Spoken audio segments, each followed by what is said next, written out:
আজকে কিন্তু দুজন মিলে চলে গেছিলাম একটা ক্রাফট এক্সিবিশনে, যেটি ছিল নিউ টাউনে। যদি পাতি বাংলায় বলি তাহলে এখানে একটা নিজের হাতে তৈরি করা জিনিসের মেলা বসেছিল। এখানে কিন্তু গিয়ে আমি অনেক রকম হাতের তৈরি করা আর্টের সাথে পরিচিত হয়েছি।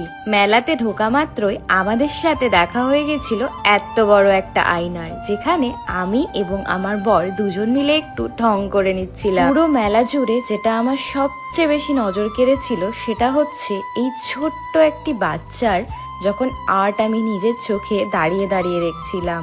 আমার তো বেশ মজাই লাগছিল।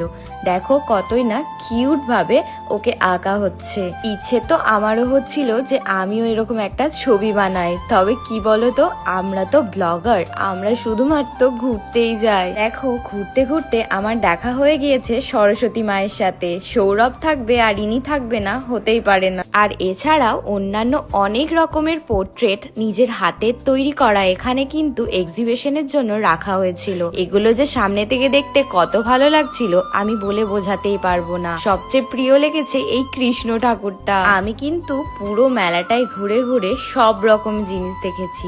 আমার তার মধ্যে ভীষণ ভালো লাগছিল এই মেয়েদের হেয়ার ব্যান্ড গুলো।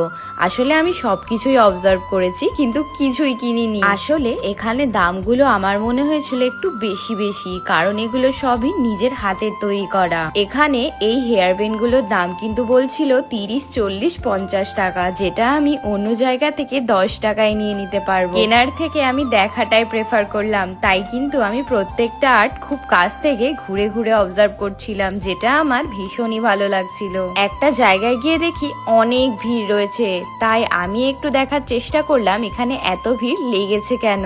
আসলে এখানে হ্যান্ডমেড ক্যান্ডেল বিক্রি করা হচ্ছিল, যেগুলো কিন্তু সামনে থেকে দেখতে ভীষণই সুন্দর লাগছিল। তাই আমি একটু হাতে তুলে নিয়ে দেখছিলাম যে এটা কত ভালো লাগে। জানো তো, আমার মা বলে নাকি আমি ছোট থেকেই কোনো রকম মেলাতে গেলে অনেক কম জ্বালাতন করতাম। আসলে আমার ছোট থেকেই জিনিস দেখতে খুব ভালো লাগে। আমি নতুন নতুন জিনিস মেলাতে গিয়ে অবজার্ভ করি। আর সত্যি কথা বলতে আমার প্রয়োজন ছাড়া আমি জিনিস খুবই কম কিনি। একটা দোকানে গিয়ে দেখি হ্যান্ডমেড একটা আইফোনের কভার পাওয়া যাচ্ছিল, তাই তোমাদেরকে বলছিলাম জুম করে দেখাতে।